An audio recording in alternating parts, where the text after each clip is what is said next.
संसदेने मंजूर केलेल्या आणि विरोधी पक्षांच्या निषेधादरम्यान कायदा बनलेल्या वक्फ दुरुस्ती कायद्याला आव्हान देणाऱ्या याचिकांवर सर्वोच्च न्यायालय आजपासून सुनावणी सुरू करणार आहे.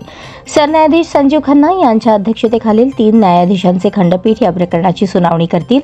वक्फ कायद्यानुसार सुमारे 73 याचिका दाखल झाल्या आहेत. ऑल इंडिया मजलिस-ए-इत्तेहादुल मुस्लिमीनचे प्रमुख Asaduddin Owaisi, association for the protection of civil राईट्सचे अरशद मदनी यांच्यासह अनेकांनी याचिका दाखल केल्या आहेत. सर्वोच्च न्यायालयाच्या खंडपीठाने आतापर्यंत 10 याचिका सूचीबद्ध केल्या आहेत. या मुद्द्यांवर सर्वोच्च न्यायालयात अनेक नवीन याचिका दाखल करण्यात आल्या आहेत, ज्या अद्याप सूचीबद्ध नाही.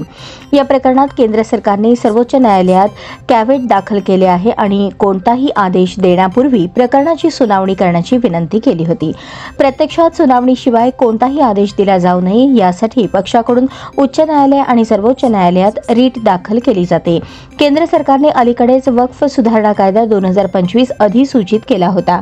All India Muslim personal law board, Jamiat Ulema e Hind, Dravida Munnetra Kazhagam, Congress खासदार इम्रान प्रतापगढ़ी आणि मोहम्मद जावेद हे इतर प्रमुख याचिकाकर्ते आहेत. जमियत उलेमा-ए-हिंदने 7 एप्रिलला याचिका दाखल केली होती. 7 एप्रिल रोजी सरन्यायाधीशांच्या अध्यक्षतेखालील खंडपीठाने जमियत उलेमा-ए-हिंदचे प्रतिनिधित्व करणारे वरिष्ठ वकील कपिल सिब्बल यांना आश्वासन दिले की ते याचिका सूचीबद्ध करण्याचा विचार करतील. दुसरीकडे all India Muslim personal law बोर्डाने वक्फ कायद्याविरुद्ध एक नवीन मोहीम सुरू केली आहे, ज्याला वक्फ बचाव अभियान असे नाव देण्यात आले आहे. या मोहिमेचा पहिला टप्पा एकूण 87 दिवस चालेल. ते 11 एप्रिलपासून सुरू झाले आहे आणि 7 जुलैपर्यंत सुरू राहील.